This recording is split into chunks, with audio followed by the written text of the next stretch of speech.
In the early 1960s, one of the most dangerous men in Cairo was not a soldier, not a general, and not an intelligence officer.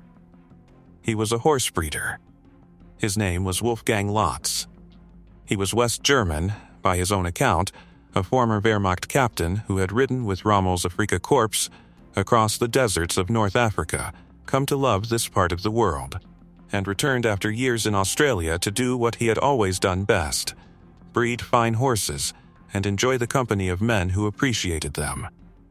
He was tall, fair-haired, broad-shouldered, the physical type that people in Cairo's German expatriate community recognized immediately and trusted without thinking too hard about why.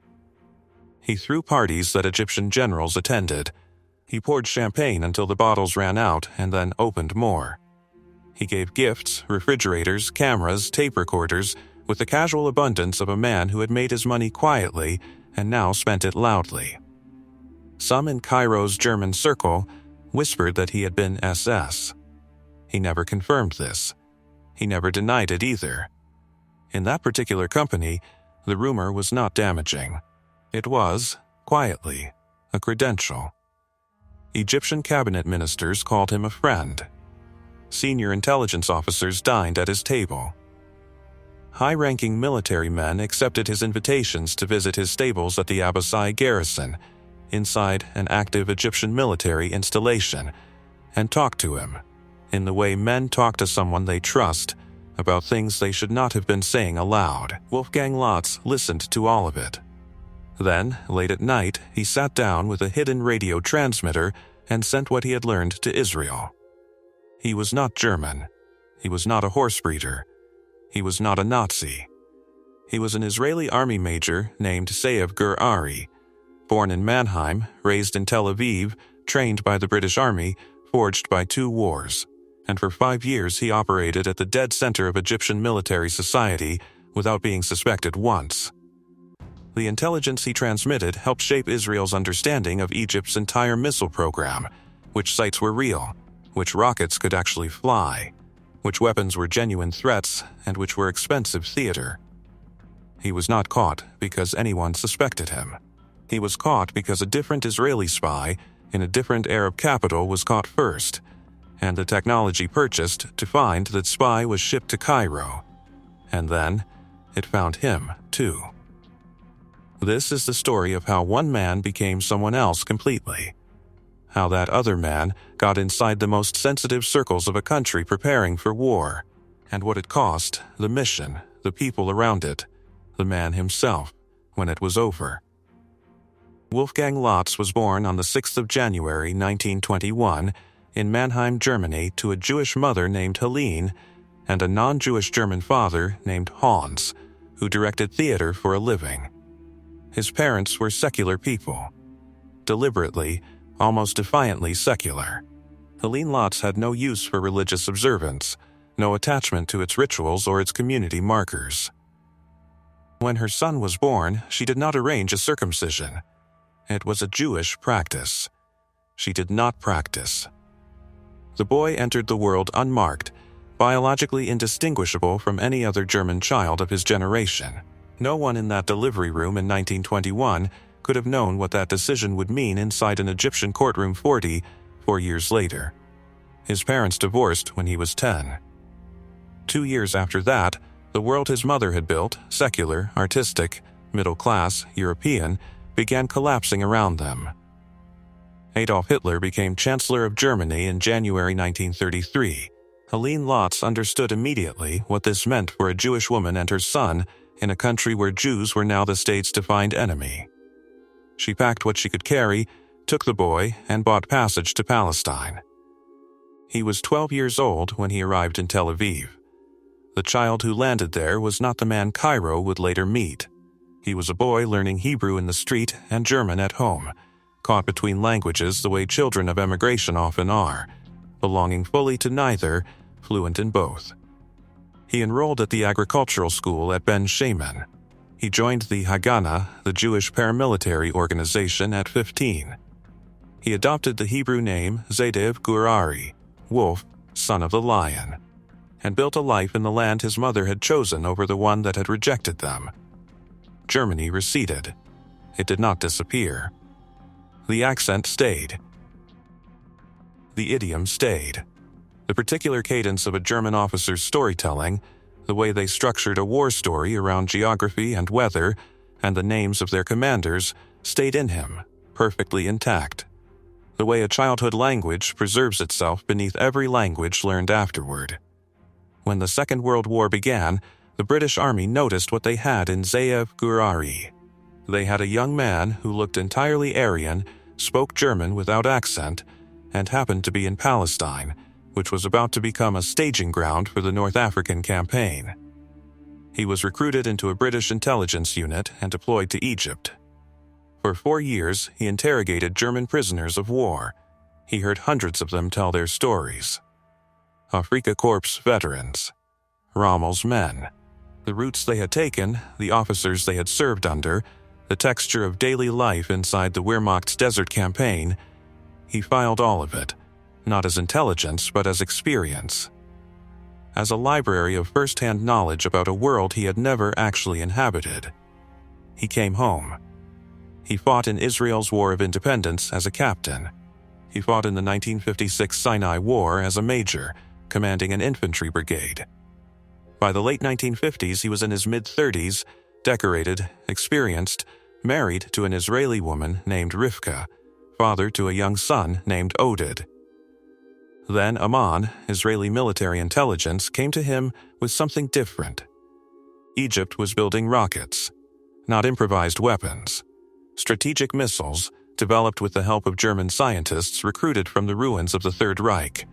Men who had worked on Hitler's 52 program at Panem-Day and were now applying that knowledge in the service of Gamal Abdel Nasser's Egypt.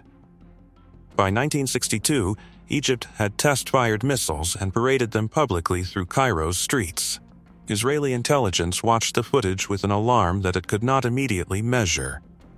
The rockets existed. What Israeli planners could not determine was whether they were functional, whether the guidance systems worked, whether the warheads could carry the payloads that defectors were describing, whether this was a genuine existential threat or an expensive propaganda exercise. They needed someone inside the scientific and military circles where those questions had honest answers. Amman's case for Zeev Gurari was specific. He was tall, fair, physically unremarkable as a German. His German was native. He had spent 4 years in Egypt, knew the country, had walked its streets, understood its social rhythms. He had personally interrogated hundreds of the kind of men he would need to impersonate. And he had a quality rarer than any of these individual attributes. He could sustain a performance indefinitely, under social pressure, without the kind of small inconsistencies that expose most cover identities within months. In 1959, he was sent to West Germany. Not to operate, to become. The legend constructed there was built for durability. Wolfgang Lotz had served as a Wehrmacht captain in Rommel's Afrika Korps. After the war, embarrassed by his Nazi Party membership and unwilling to face denazification proceedings, he had quietly emigrated to Australia, where he had spent 11 years breeding horses. He was returning now to Egypt, a country he remembered from the war with something close to affection, to establish a riding club. He had money, he liked warm weather. He had very particular views about Jews. That last detail was not incidental. Cairo's German expatriate community in 1960 was populated by men who had reinvented themselves after 1945, who had complicated pasts and a shared interest in not examining them too closely. In that world, an ex-Wehrmacht man with Nazi sympathies was not a suspicious figure. He was a familiar one. The community would absorb him, vouch for him socially, and, because they believed he shared their politics, speak freely in his presence. There was one element of the legend that no handler had designed and no training program could have manufactured. Wolfgang Lotz was not circumcised. It was the accident of a secular mother's indifference in 1921. It would become, inside an Egyptian courtroom in 1965, the physical detail that separated a life sentence from an execution. He arrived in Cairo in 1960. What he did not know, what no one at Amman had modeled, was what 5 years of living as someone else would do to the boundary between the man who had left and the man who arrived. He would become Wolfgang Lotz so completely, so convincingly, that the people trying to destroy him would eventually find it easier to believe the lie than to accept what the evidence was showing them. But that is ahead. In 1960, the cover is new. The risks are unquantified. The generals have not yet been invited to the parties. The transmitter has not yet been hidden. And in Tel Aviv, a woman named Rivka and a 12-year-old boy named Oded are waiting for a husband and a father who does not yet know how long he will be gone. Cairo in 1960 was a city performing confidence it did not entirely feel. Gamal Abdel Nasser had nationalized the Suez Canal 4 years earlier, survived the combined military assault of Britain, France, and Israel, and emerged from that crisis as the most celebrated Arab leader of the 20th century. His photograph hung in public squares across the Arab world. His voice, broadcast on Radio Cairo, reached millions of listeners from Morocco to Iraq who believed, or wanted to believe, that Egypt was building something, a modern Arab state militarily sovereign, politically non-aligned, answerable to no foreign power. The missiles were part of that performance. But they were also, Nasser hoped, something more than performance. Factory 333, on the outskirts of Cairo, was the facility where the ambition was being tested against reality. The German scientists installed there were not frauds or opportunists filling a contract with minimal effort. Many of them were serious engineers who had worked at the absolute frontier of rocket technology during the war. Wolfgang Pils, who led the scientific team, had worked at Pennindy. Ferdinand Brandner, developing jet engines for the Egyptian Air Force, had spent years in Soviet captivity after the war working on turbine programs. These were men who knew how to build things that flew. What they could not fully solve, and what they admitted privately, in the social settings where Wolfgang Lotz would soon be listening, was guidance. A rocket that could be fired was not a rocket that could be aimed. The gap between those two capabilities was, in the early 1960s, the central problem of missile technology everywhere in the world. The Americans were struggling with it. The Soviets were struggling with it. Egypt's German scientists were struggling with it in a facility with fewer resources than either superpower and a client who wanted results on a political timeline, not an engineering one. Israeli intelligence knew Factory 333 existed. They did not know how close it was to producing something functional. That uncertainty, the gap between what Egypt claimed and what Egypt could actually deliver, was the specific question that no satellite photograph, no intercepted diplomatic cable, no defector's second-hand account could answer with confidence. Only someone inside the social world of the men building those weapons could answer it. Wolfgang Lotz arrived in Cairo with the riding club as his entry point, and the entry point worked because it was genuinely appealing.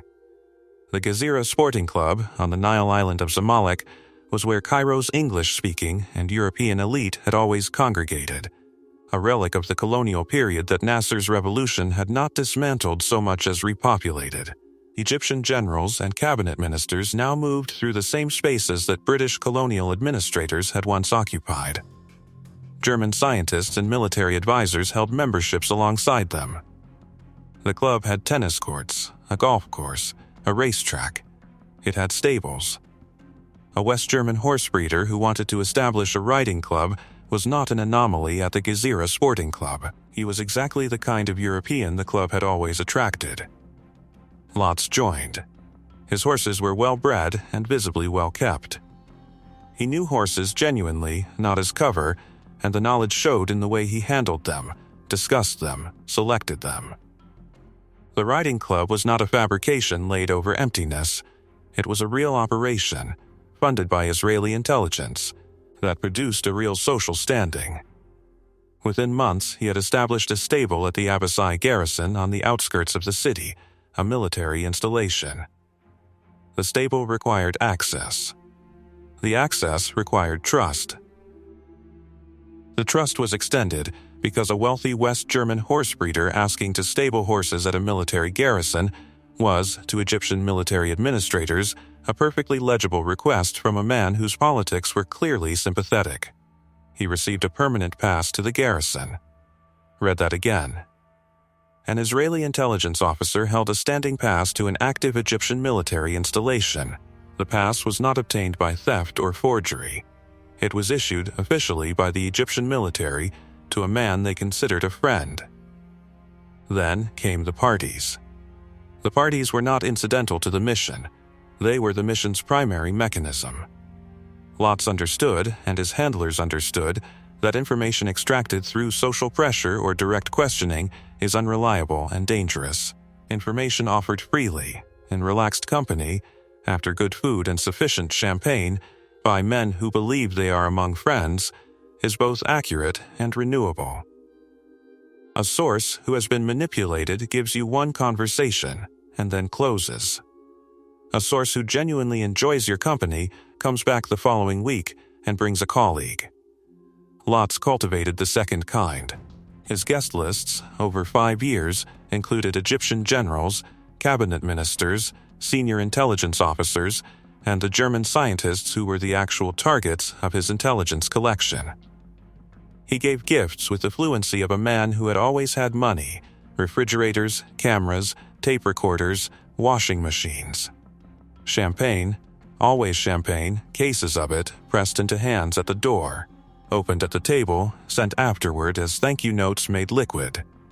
His handlers in Paris, Jacob Nachmias and R.A. Savan, would later describe Lotz as a gifted actor. The characterization is accurate but incomplete. Acting requires the maintenance of a conscious distinction between the performer and the role. What Lotz was doing in Cairo, by the accounts of those who observed him closely, including Mossad's own operational assessments, had begun to move past performance into something less easily categorized. The German accent, the Wehrmacht war stories, the anti-Semitic aside offered with casual conviction, the genuine warmth he extended to Egyptian officers who believed they were his friends, these were not things he switched off when the guests left. They had become his social reflexes. This was the cover's greatest strength and its least examined risk. Among Cairo's German expatriate community, the scientists, the former officers, the men who had quietly relocated after 1945, a rumor circulated that Lotz had been SS. He had not started the rumor. He had not corrected it. In that particular company, the rumor did not damage him. It situated him. A man with something to hide from Bonn was a man who could be trusted by other men with something to hide from Bonn. The community tightened around him. In June 1961, he traveled to Paris. The meeting there was an operational milestone. Amman was formally transferring him to Mossad's full command. His handlers gave him a transponder for coded transmissions and significantly more operational money. He was, from that point, a fully tasked Mossad asset inside the Egyptian capital with access that no other Israeli intelligence source could match. On the train back from Paris, something happened. He met a German woman named Waltraud. She was traveling in the same compartment. The conversation lasted hours. By the time the train arrived, Lotz had decided to marry her. He did not consult his handlers. He did not request permission. He did not pause to consider what it meant to bring a civilian woman into the architecture of a deep cover operation in a country where exposure meant, at minimum, life imprisonment. He decided, and then he acted on the decision, which was, in its own way, a form of the same impulsive confidence that made him an exceptional operative and an occasionally ungovernable one. Mossad was informed after the fact. The operational calculus was uncomfortable but ultimately favorable. A married couple in a Cairo villa threw better cover than a single man of uncertain background living alone. Waltraud's presence normalized the household. It completed the social picture. Egyptian officers who visited the Lotz home did not see a bachelor entertaining above his station. They saw a prosperous German couple, warmly hosted, settled in the city. What Waltraud knew about the real nature of her husband's life in Cairo, and when she came to know it, she never publicly disclosed in any detail. She had married a man who told her something, enough to obtain her presence if not her full informed consent. What she understood about the transmitter, about the intelligence reports, about the country whose interests her husband was actually serving. These questions went with her to her grave in 1973. By late 1961, the architecture was complete. The riding club was operating. The garrison pass was valid. The parties were being held. The champagne was flowing. And in a house in Tel Aviv, Rivka Gurari was raising a son alone, telling people her husband was abroad on business, waiting for letters that arrived less and less frequently. Oded was 12 years old. He did not know where his father was. He did not know who his father was. The intelligence began arriving in Israel within months of Lot's establishing himself at the Gezira Sporting Club, and it was better than anyone had anticipated. Not better in the sense of more voluminous, though it was that. Better in the sense that it resolved the precise questions that no other source had been able to answer. Israeli military planners had spent years working from incomplete threat assessments, building contingency plans around Egyptian capabilities that might have been genuine or might have been exaggerated for domestic political consumption. Lotz's transmissions began, methodically, to replace speculation with fact. The first major finding concerned the missile guidance systems. Through the German scientists who attended his parties, men who trusted a fellow German, who had no reason to conceal their professional frustrations from a sympathetic civilian with no military role, Lotz established that Egypt's rockets could be fired but could not be reliably aimed. The guidance technology that would make the missiles genuinely strategic was not there. The engineers building the program knew it. Nasser's military commanders knew it, though they did not advertise the fact. The gap between Egypt's missile capability as publicly presented and Egypt's missile capability as privately assessed by the people building it was significant. Significant enough to change how Israel planned for a conflict that everyone in the region understood was coming, eventually, in some form. Israel's military leadership received that assessment. They could not acknowledge how they had obtained it. They could act on it. The second finding was geographical. Through his relationships with Egyptian military officers, the men with garrison passes and installation invitations, and the easy confidence of hosts showing a foreign guest something they were proud of, Lotz gained access to Egyptian military sites that no Israeli intelligence asset had previously reached. The Shalufa rocket site, near Great Bitter Lake on the Suez Canal, was the most consequential. Israeli intelligence had identified it from aerial reconnaissance, but could not confirm whether it was an operational installation or an elaborate decoy. Egypt had, by this point, demonstrated a willingness to mix functional military assets with imitations specifically to confuse Israeli aerial assessments. Ground-level confirmation required someone on the ground. Lotz and Waltrell drove toward the site in the posture of tourists on a fishing trip. They were arrested at the perimeter, briefly as civilians who had strayed, and then released. In that short detention, Lotz had seen enough. Shalufa was real. Not a decoy, not a propaganda prop, but an active installation with real infrastructure. He transmitted the confirmation. He also compiled something with more immediate operational utility, a comprehensive list of every German scientist working in Egypt's weapons programs.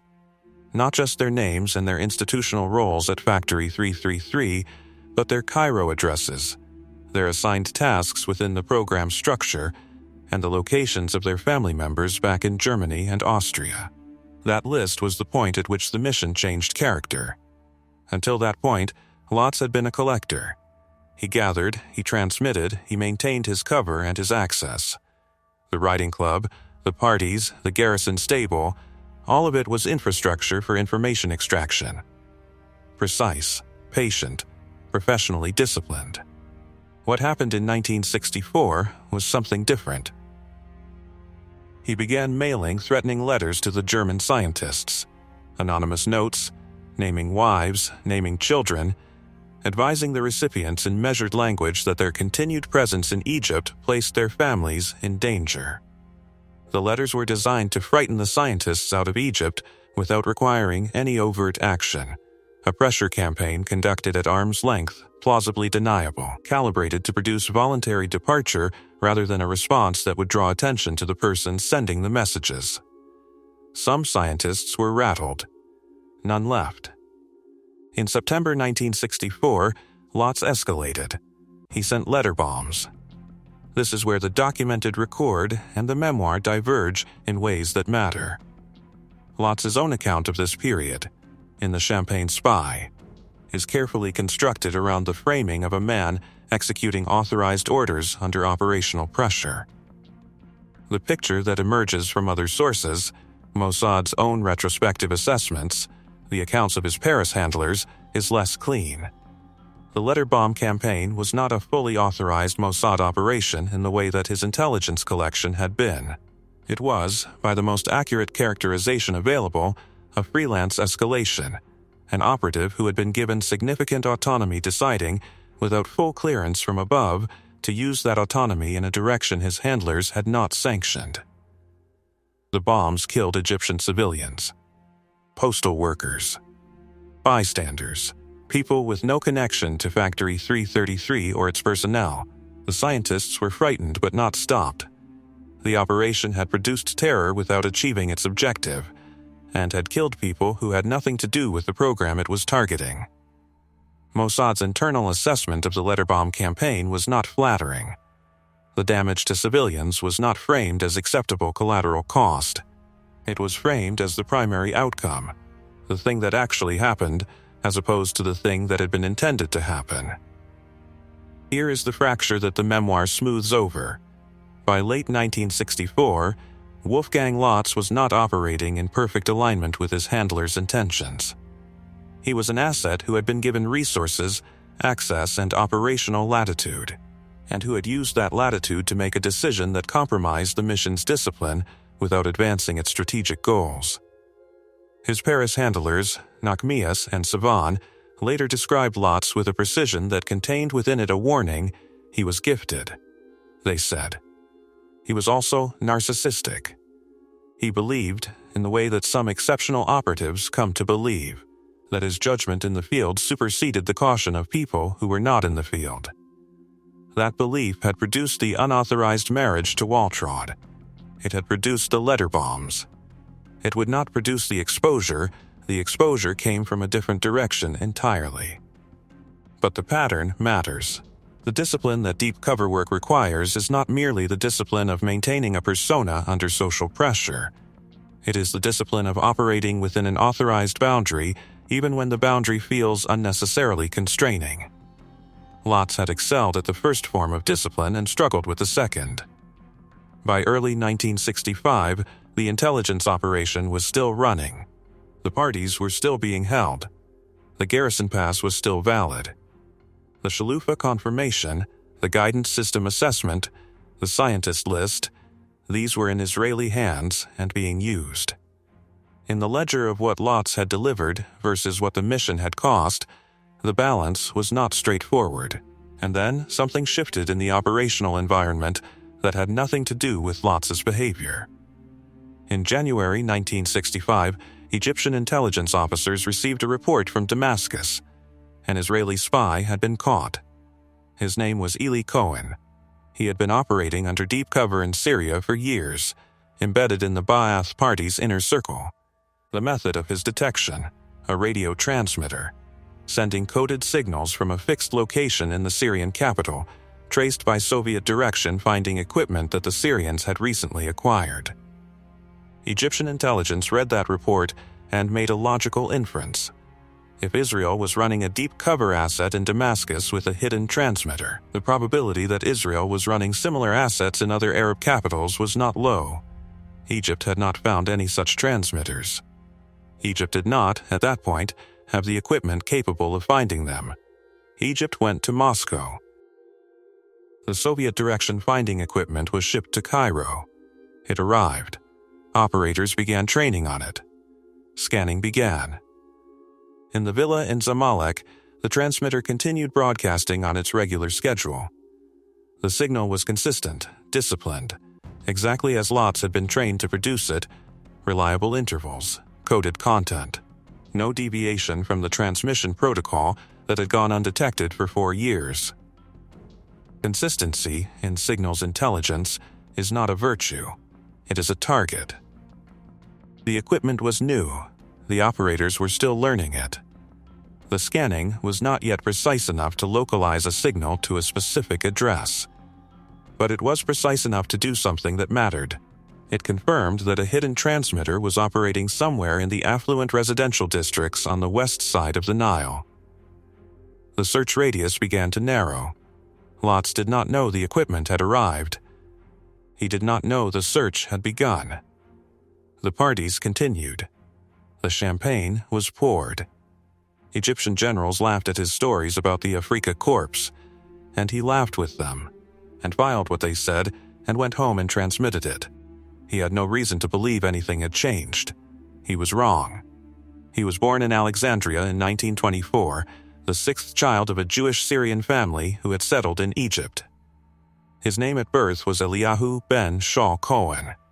He grew up speaking Arabic as a first language, French as a second, Hebrew as a third, a linguistic inheritance that would, like Lotz's German, become the instrument of his country's most daring intelligence operation and the mechanism of his own destruction. His family emigrated to Israel in 1949, the year after independence. Cohen followed in 1957, after years of attempting to join them through the bureaucratic obstacles that Egypt placed in front of Jewish emigration. He was 33 years old when he arrived. He worked briefly as a clerk, then as an accountant, then was recruited into Israeli intelligence and assessed, with the same clinical attention to personal history that had identified Lotz as a man whose background made him uniquely deployable. The target was Syria. Syria in the early 1960s was, from Israel's perspective, the more immediately dangerous northern front. The Ba'ath Party had come to power in Damascus in 1963, bringing with it a militantly pan-Arab ideology and a political leadership that regarded the destruction of Israel not as a distant aspiration but as an operational objective.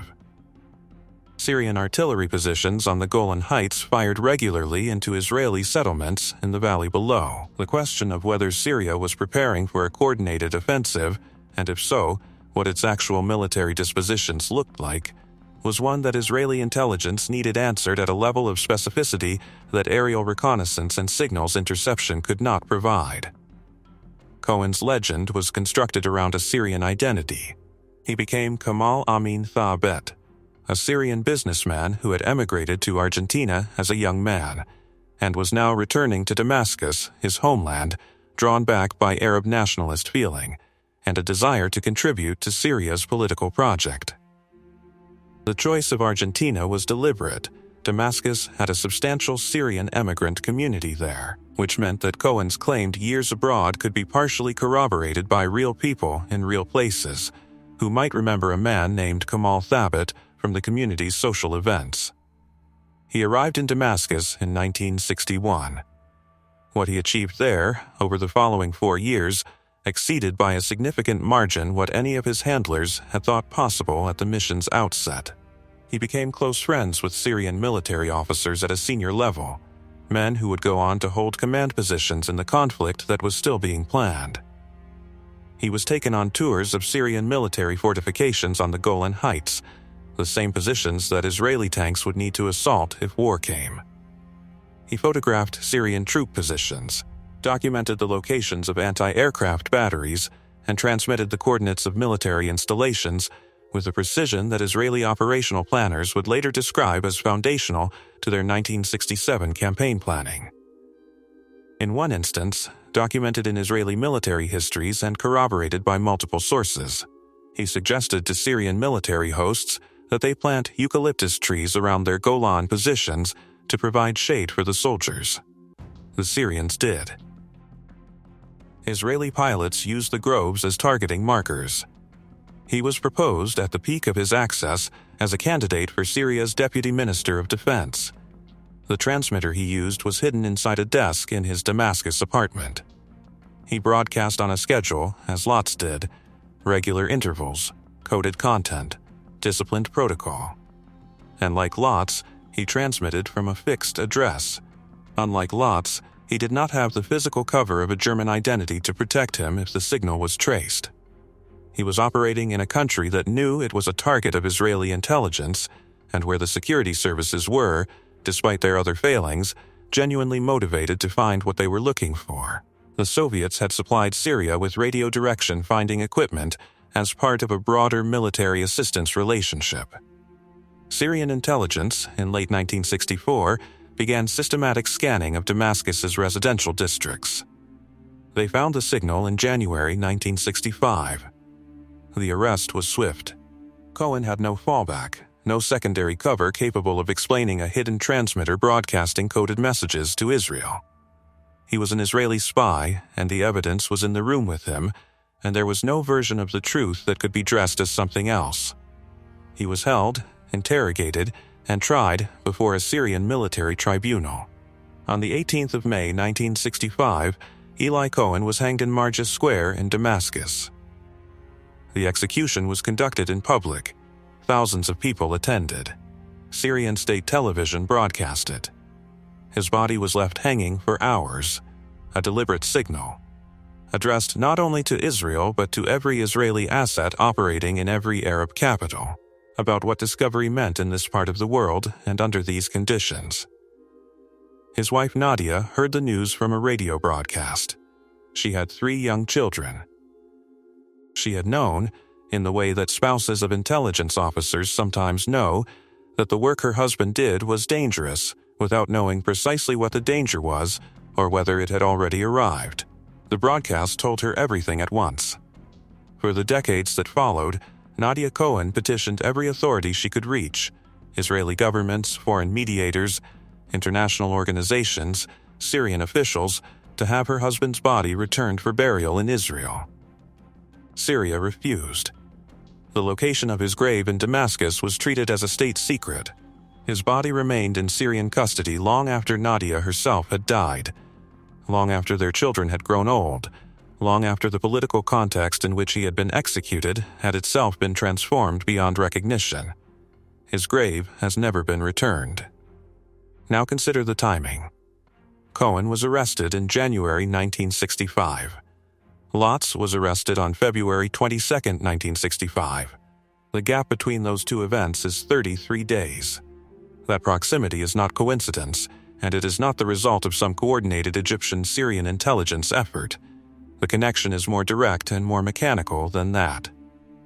Egyptian intelligence read the Cohen case and drew a specific operational inference, the method that had exposed Cohen. A hidden transmitter operating from a fixed residential address detected by Soviet radio direction finding equipment was a method Israel was clearly using across the region. Egypt did not yet have that detection capability. Egypt went to Moscow and purchased it. The equipment arrived in Cairo. Scanning began. The signal that scanning found belonged to Wolfgang Lotz. 2 men. 2 legends. 2 transmitters hidden inside domestic objects in Arab capitals. One was a German who was actually Israeli, operating among generals who believed he was their friend. The other was a Syrian who was actually Israeli, operating inside the political leadership of a country at war by proxy with his own. They had never met. They did not know each other existed. Their missions had been developed separately, run by different handlers, targeting different countries with different intelligence requirements. The only thing they shared at the operational level was the method, the regular scheduled transmission, the hidden radio, the fixed address, and it was the method that connected their fates. Cohen's exposure triggered the purchase of the equipment that found Lotz. Cohen's execution established, with absolute clarity, what capture meant for an Israeli operative in an Arab capital. And Cohen's death came 4 months before Lotz's trial, which meant that when the Egyptian court considered what sentence to impose on a spy found operating at the center of their military society, the Syrian precedent was recent, visible, and in the minds of the Egyptian government officials who almost certainly influenced that sentence, worth examining carefully. Syria had executed its spy publicly. The execution had produced international attention, sympathy for the dead man's family, and a permanent embarrassment about the depth of penetration that the public trial had revealed. Egypt, facing a spy whose access had been at least as deep as Cohen's, had reason to consider whether a public execution served its interests or merely advertised its failures. That calculation, unprovable, but traceable in the outcome, may be the reason Wolfgang Lotz received a life sentence rather than a hanging. Eli Cohen did not survive to benefit from any such calculation.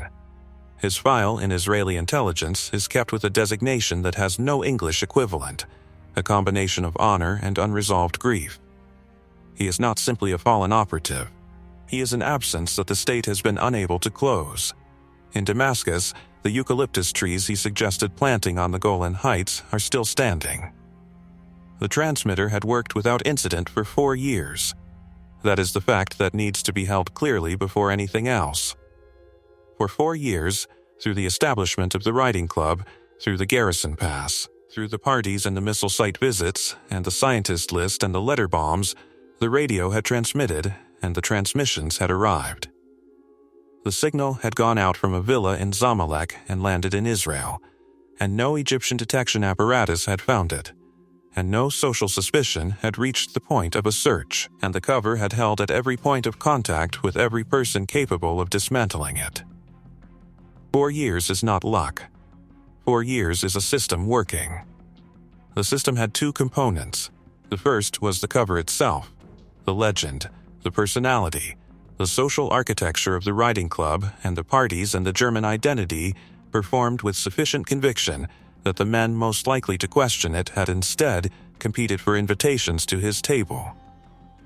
The second was the transmission protocol, regular intervals, coded content, a schedule disciplined enough that the signal was brief, predictable to his handlers in Israel, and, under the detection technology available in Egypt until late 1964, invisible. Both components had functioned. Neither had shown a meaningful weakness. The weakness, when it arrived, came from outside the system entirely. After Eli Cohen's arrest in Damascus, the Soviet direction finding equipment was shipped to Cairo.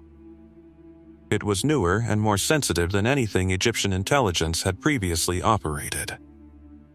The operators trained on it through the early weeks of 1965, running calibration scans across the city's residential frequencies, learning the equipment's range and resolution before committing to a full operational sweep.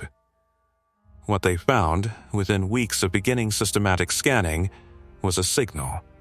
It was coming from somewhere in the affluent residential districts west of the Nile. The signal was coded. It broadcast at regular intervals. It was not a commercial transmission. It was not diplomatic traffic. It was the kind of signal that the equipment had been specifically purchased to find.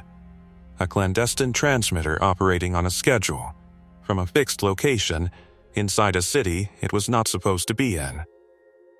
The Egyptians narrowed the search radius. The signal's regularity, which had been its operational discipline for 4 years, was now the property that made it easiest to track. Every transmission refined the triangulation. The fixed address was an asset to the handler receiving the signal and a liability to the man producing it, and the liability had now become the dominant fact. By February 1965, the radius had narrowed to Zamalek. On February 22nd, East Germany's head of state, Walter Ulbricht, was visiting Cairo.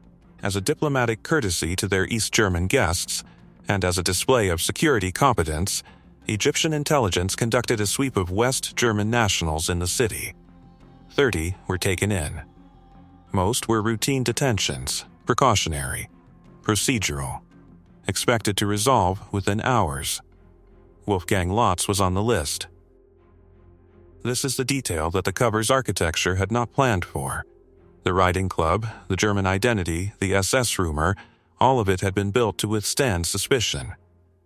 It had not been built to withstand an indiscriminate sweep conducted for reasons entirely unrelated to anything Lotz had done. He was taken not because anyone suspected him. He was taken because he was West German, and it was the 22nd of February, and Ulbricht was in town. The security team arrived at the villa in Zamalek. The search was thorough. The transmitter was found.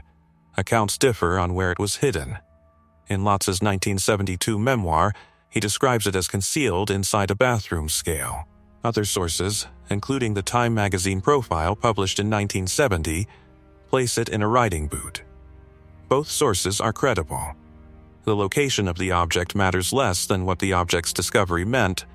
The cover's physical infrastructure had been exposed, and there was no explanation for a hidden coded transmitter in a horse breeder's villa that did not end the same way.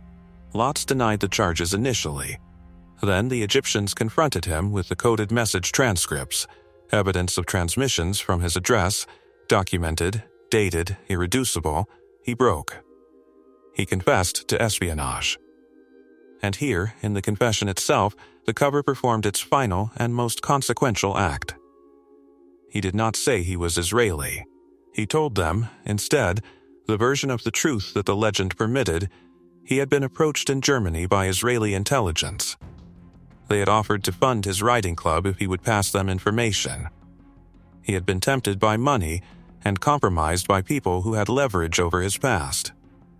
He was a German, a Wehrmacht veteran, a man with a Nazi Party membership on his record, a man who had spent the post-war decades quietly avoiding the attention of the Bonn government, and he had been vulnerable to exactly the kind of pressure that the Israelis had applied. He had not acted out of ideology. He had acted out of financial weakness and fear. It was the most important lie he ever told. And the reason it worked is the reason the entire mission had worked, and the reason that the Egyptian generals who had attended his parties, who had shown him their bases and their rocket sites, and their scientists' home addresses, could not bring themselves to pursue the truth past the point where the truth became intolerable. Egypt did not believe Wolfgang Lotz was German because the evidence supported it. Egypt believed Wolfgang Lotz was German because the alternative was worse. This is what the previous 4 years had actually been. Not a performance sustained against a skeptical audience. A performance sustained against an audience that was, at every critical moment, more committed to the cover than the performer himself, because the cover's central claim, that an obviously German man with an obviously German life was obviously German, was a claim that the Egyptian military and intelligence establishment had built its own confidence upon. To dismantle the cover was to dismantle their judgment. To accept that the man they had shown their missile sites was Israeli was to accept that they had escorted an enemy intelligence officer through their most sensitive installations, fed him their most sensitive operational details, and done so with warmth and hospitality across 5 consecutive years. The Egyptians chose the version they could live with. Evidence arrived from Germany pointing toward Lotz's real identity. Israeli sources confirmed, and the most careful accounts of the trial support, that the Egyptian court encountered this evidence and moved past it, that the conclusion reached in the courtroom was reached under pressure from the highest levels of the Egyptian government, not from the weight of the presented facts. The actual reasoning was never disclosed. It did not need to be. The outcome declared the reasoning: this man is German. This man was recruited for money. This is a manageable embarrassment. The alternative is not. He was tortured. For what the interrogators needed, handler identities, transmission schedules, the full scope of the intelligence he had passed, he gave them what the cover story accommodated. Names he had been authorized to sacrifice if necessary. Operational details that confirmed the espionage without confirming the identity. He held the line on the one thing that would have changed his sentence from imprisonment to execution. He was Zeev Gur-Ari, Israeli army major, and that name did not leave the villa in Zamalek regardless of what was done to him in the rooms afterward. The physical detail that his mother had not arranged in 1921 completed the defense. When the question of his Jewish identity was pressed, when the prosecution sought to establish that the man claiming to be a German spy for hire was in fact an Israeli Zionist agent, Lotz was examined. He was not circumcised. The court noted this. The court's note carried the weight of a conclusion. The confession was accepted. The German cover was accepted. The manufactured biography of a Wehrmacht veteran turned horse breeder turned reluctant spy was accepted by a courtroom full of people who had, at various points across 5 years, accepted every previous version of the same story. The cover had held through the arrest, through the interrogation, through the torture. It was about to face the only remaining test, a sentence. The courtroom was Cairo's military tribunal. not a civilian proceeding. A military one, closed, controlled, presided over by judges whose institutional loyalty was to the same army that Wolfgang Lotz had spent 5 years penetrating. The audience was small and selected. The press was managed. What happened inside those walls would be reported in the way the Egyptian government chose to report it, and not otherwise. Mossad moved the moment the arrest was confirmed. They could not acknowledge Lotz publicly. They could not apply diplomatic pressure in Israel's name. What they could do, the one lever available inside the constraints of a cover that still, technically held, was treat this as exactly what the cover claimed it was, the case of a West German national detained in Egypt on espionage charges. A German problem. A matter for Bonn. They secured Lotz, a German defense lawyer. They arranged for a German embassy observer to attend the proceedings and monitor their fairness. The observer's presence was framed as routine consular oversight. A West German citizen was on trial. Germany had an interest in the outcome. The framing was accepted. The observer was admitted. Read that again. Mossad had placed a representative inside the courtroom under diplomatic cover. The cover that had gotten Lotz into Egypt was now, in its final act, getting Mossad into his trial. The proceedings opened. The prosecution's case was not complicated. The transmitter existed. The coded messages existed. The transmission records existed. The contact with Egyptian military personnel, the access to sensitive sites, the letter bombs, all of it was documented and presented. The espionage was not a matter of serious dispute. What the trial would actually determine was simpler and more consequential than guilt. It would determine what kind of spy Wolfgang Lotz was. A German recruited for money was one kind. An Israeli Zionist serving his country was another. The sentence for the first kind might be managed. The sentence for the second kind, in a military tribunal in Cairo in 1965, with Eli Cohen's public execution 4 months away and fresh in every regional intelligence service's institutional memory, was not ambiguous. Lotz maintained the cover story. Every session. Every question. He had been approached in West Germany. He had been offered money. He had been a man with vulnerabilities, the Nazi Party record, the post-war reinvention, the things that a German of his background might reasonably fear being exposed, and the Israelis had found those vulnerabilities and used them. He was not a Zionist. He did not believe in their cause. He had done it for money, and he regretted it, and he was, fundamentally, a German who had made a catastrophic mistake. The German lawyer argued well within the constraints available to him. Then the prosecution introduced something that should have ended the cover entirely. Evidence had arrived from West Germany. Records, documents, materials that pointed, not conclusively, but pointedly, toward questions about Lotz's actual identity. The West German past he had been living inside for a year before Cairo. The cover legend's infrastructure, examined from the German end, had produced inconsistencies that a thorough investigation had surfaced. The courtroom received the evidence. The court considered it. And then, the court moved past it. This is the moment that the trial's full meaning becomes visible. Not the verdict, the movement past the evidence. Because the evidence was real. The inconsistencies it pointed toward were real.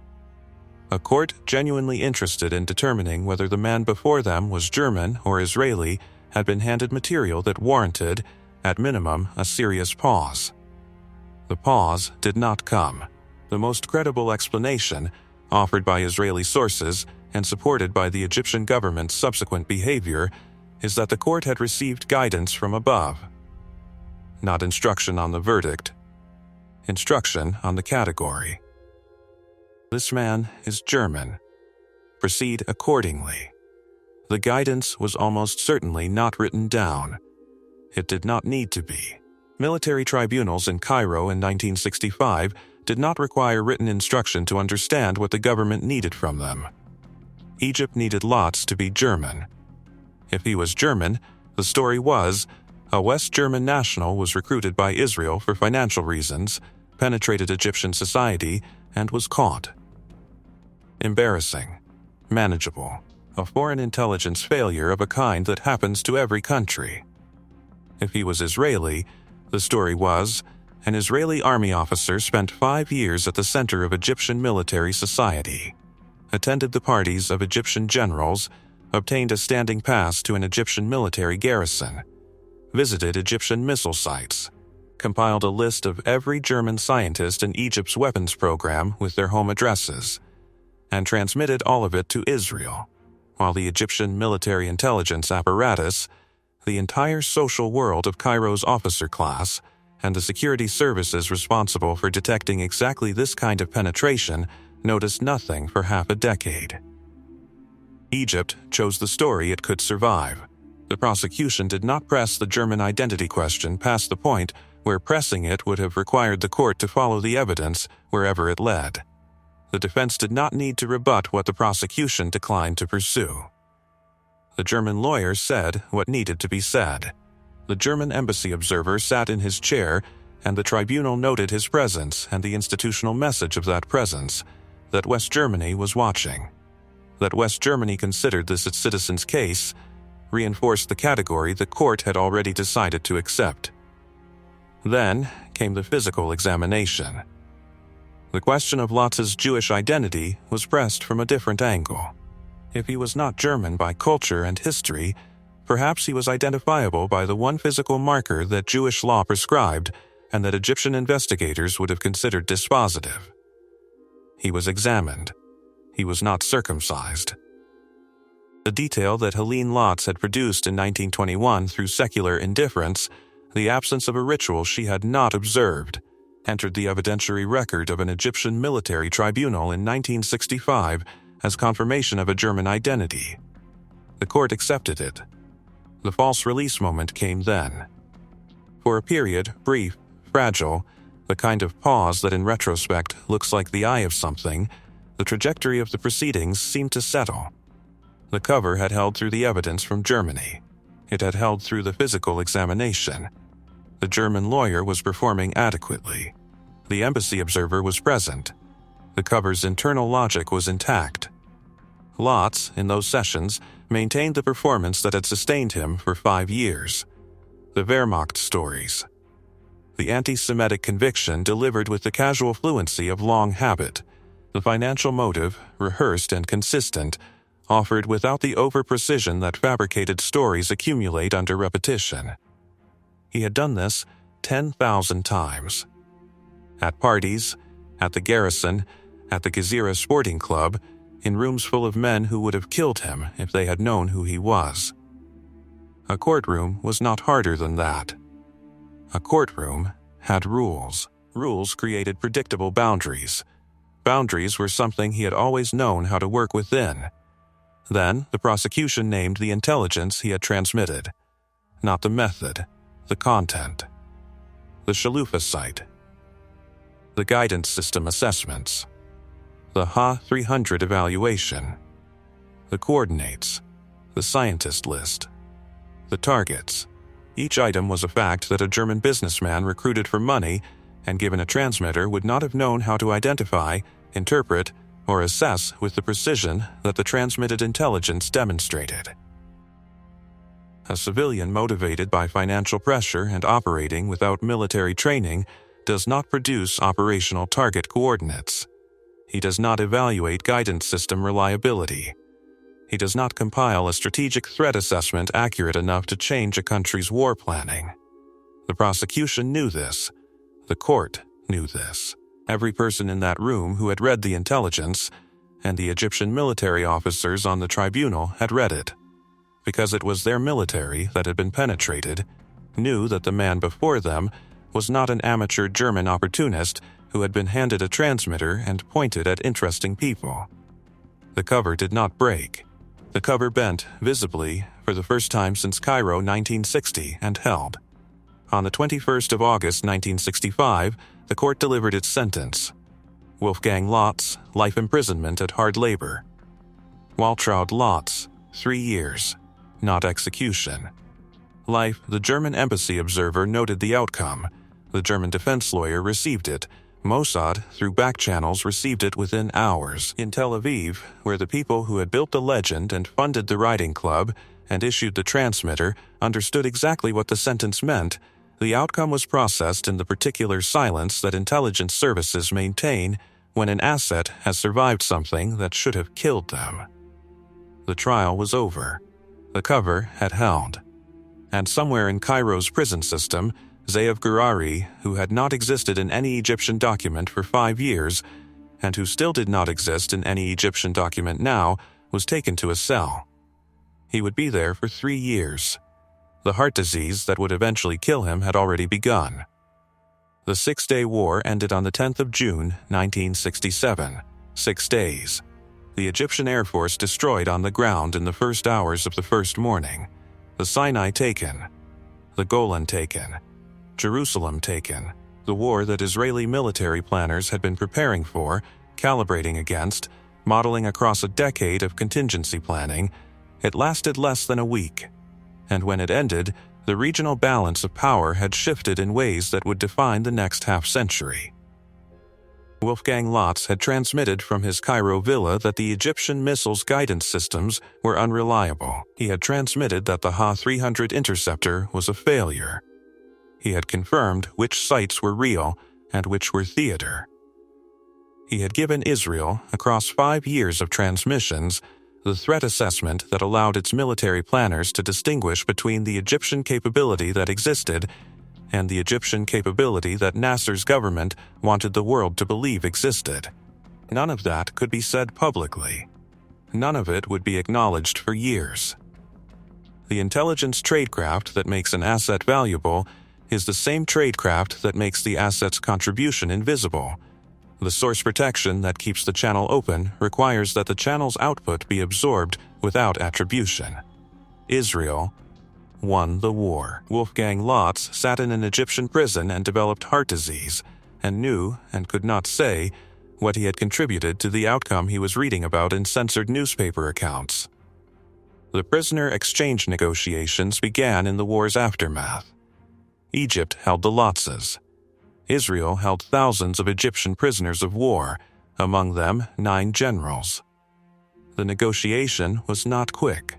It moved through the diplomatic back channels that post-war arrangements require, involving intermediaries and preconditions and the particular delicacy of 2 countries that had just fought a war agreeing on the terms of what came after. The final terms were these: Wolfgang Lotz, Waltraud Lotz, and 9 individual Israeli captives, exchanged for more than 4,000 Egyptian prisoners of war, including 9 generals. 4,000 men and 9 generals for a German horse breeder. The arithmetic made its own statement. Egypt had maintained, through the arrest, the interrogation, the trial, and 3 years of imprisonment, that Wolfgang Lotz was a West German civilian who had been recruited for money. The prisoner exchange terms demolished that position without anyone in Cairo being required to say so aloud. Countries do not trade 9 generals for civilians. They do not empty holding facilities of 4,000 soldiers to recover a man whose value was financial. The price of the exchange was Egypt's retroactive acknowledgement, unspoken, undeniable, that the man they had sentenced as a German mercenary was something considerably more significant than that. The cover had held through everything the Egyptians had subjected it to. It did not survive what Egypt was willing to pay to be rid of it. In 1968, the Lotzes were returned. Shortly afterward, Israeli officials allowed the full truth to be disclosed publicly for the first time. Ze'ev Gurari, born Mannheim, raised Tel Aviv, Israeli army major, was presented to the Israeli public. The riding club, the parties, the garrison pass, the missile site visits, the 5 years at the center of Egyptian military society, all of it was confirmed. The disclosure was the only form of acknowledgement the mission could receive. The work had been done in darkness. The record could at least be stated in the light. Cairo said nothing. There was nothing Cairo could say that would not make the accounting worse. Now consider what the exchange did not return. Waltraud Lotz had been released from Egyptian custody in 1966, after serving her 3-year sentence. She had entered Egypt as the wife of a man she knew in some insufficient way to be operating outside the boundaries of what he presented himself as. The precise dimensions of her knowledge, how much, when, from whom, she never disclosed in any detail that has entered the public record.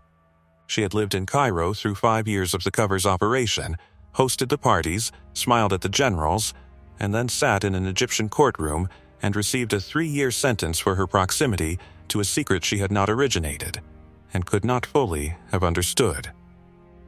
She died in 1973. Coronary disease. She was not old. In Tel Aviv, Rivka Gur-Ari had waited. Through 1960, through 1961, through the years when the letters from Paris arrived with decreasing frequency and the explanations for her husband's absence grew thinner. Through the years when she understood, in the way that spouses of intelligence officers understand things without being told them, that the absence was not temporary in any ordinary sense. Through the arrest, the trial, the imprisonment, events she could not publicly respond to, could not claim as her own grief, could not explain to anyone outside the tight circle of people who knew. He did not come back to her. He stayed with Wheeltraud. Then, Wheeltraud died, and he drifted to Munich, to the apartment in Bogenhausen, to a German publisher's paperback line, to the head of the sports department at the Kaufhof department store. The man who had attended the parties of Egyptian generals, who had stood at the perimeter of the Shalufa rocket site and confirmed its coordinates, who had been exchanged for 9 generals and 4,000 soldiers, he ran a retail sports section in a Munich department store. Mayor Ahmet, who had directed the mission as Mossad's chief, said afterward that the agents who return never really find their place. The word he used was restless, not broken. Restless, the condition of a man who has operated at a particular register of intensity for so long that the frequencies of ordinary life no longer resolve into anything he can inhabit. He gave lectures. He wrote the memoir. He gave interviews occasionally, in the careful language of a man who had spent 5 years selecting every word for its effect on a specific audience, and never entirely stopped doing so. In 1982, Ariel Sharon called him back for one final task, guiding foreign journalists through Beirut during the Lebanon War, explaining the Israeli position to the European press in fluent, unaccented German. It was the last thing he was asked to do that used what he had been. After that, Munich. The apartment. The restlessness. He died on May 13, 1993. The heart disease contracted in the Egyptian prison had been accumulating for 28 years. He was 72. He was buried in Israel with full military honors, his real country claiming him at the end, in the only ceremony that used his real name. Oded Gur-Ari had been 12 years old when his father sat him down and told him enough of the truth to require his silence. He was told that lives depended on the secret, his father's life, and by extension the lives of people whose names he was not given. He was a child, and he kept the secret, and he grew up in Paris with his mother, waiting for a father who was in Cairo being someone else, and then waiting for a father who was in an Egyptian prison, and then receiving, eventually, a father who came back but could not find his way to the life he had left. The 2007 documentary that Nadav Sherman made, Maragel Ha-Champania, is, at its center, Oded breaking a silence he had maintained for more than 40 years. What he found in the breaking was not resolution. It was evidence. His father's letters, written through the Cairo years and through the prison years, arriving with the careful warmth of a man performing affection at a distance. Photographs, recordings, the shape of a life reconstructed from its own documentation, by a son trying to understand a father who had become someone else so completely that returning to the original had not been possible. The Mossad handlers, Jacob Nachmias and Ari Savan, the men who had run lots from Paris through 5 years of transmissions, spoke in the documentary of a man whose narcissism and self-belief had been both his greatest operational asset and the thing that made him ungovernable. The unauthorized marriage to Wheeltraud. The letter bombs that killed Egyptian civilians and were not fully sanctioned. The decisions made alone, in the field, by a man who had come to believe that his judgment superseded his instructions. They did not say this with contempt. They said it with the particular tone of people who had needed exactly that quality and had paid for it in ways they had not fully anticipated.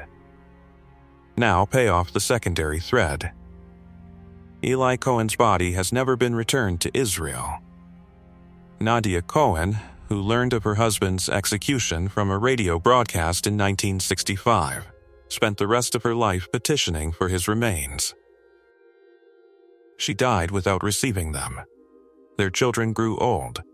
The Syrian government maintained the location of his grave as a state secret through every political configuration that followed, through wars and peace negotiations, and the slow dissolution of the Ba'ath government itself. The eucalyptus trees he suggested planting on the Golan Heights for the comfort of Syrian soldiers are still there. Wolfgang Lotz survived because Egypt could not accept what his survival as an Israeli would have cost them. Eli Cohen died because Syria had no such calculation to make, his exposure was unambiguous, his identity undeniable, and public execution was the message Syria chose to send. Two men. The same method, the same country's service, the same enemy's territory. One returned, one did not. The difference was not courage, not tradecraft, not the quality of the intelligence either produced. The difference was that one country's embarrassment was survivable, and the other country's was not. Egypt did not build a functioning strategic missile force. The guidance problems the German scientists could not solve in the early 1960s were never solved before the political and military conditions that had made the program viable collapsed entirely after 1967. Factory 333 did not produce a weapon that changed the regional balance. The rockets that had been paraded through Cairo's streets, that had alarmed Israeli intelligence and driven the decision to insert Wolfgang Lotz into Egyptian society, did not fly in anger. The intelligence that established this, that separated the real threat from the performed one, came through a hidden transmitter in a Cairo villa, operated by an Israeli army major who told Egyptian generals he was German and poured them champagne until they told him things they should have kept to themselves.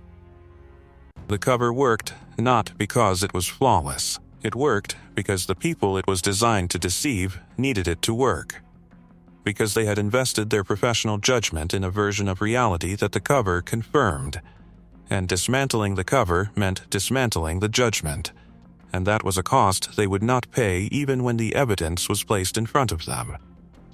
That is what deception at this level actually is. Not cleverness, not performance, the patient construction of a lie that the enemy finds more useful than the truth, and the willingness to inhabit that lie at full cost for as long as it takes. Wolfgang Lotz inhabited it for 5 years. He never fully came back. Hidden Ops covers documented intelligence history drawn from declassified sources, published memoirs, and verified reporting. Wolfgang Lotz's story is sourced from his 1972 memoir The Champagne Spy, the 2007 Israeli documentary Miragel HaShampaniya, and reporting by Time magazine, the Jewish Press, and Newsweek. Eli Cohen's case is drawn from Israeli state disclosures and Nadia Cohen's public record. If this is the kind of history you came here for, the real operations, the real costs, the people who don't come back the same, subscribe, there are more files to open.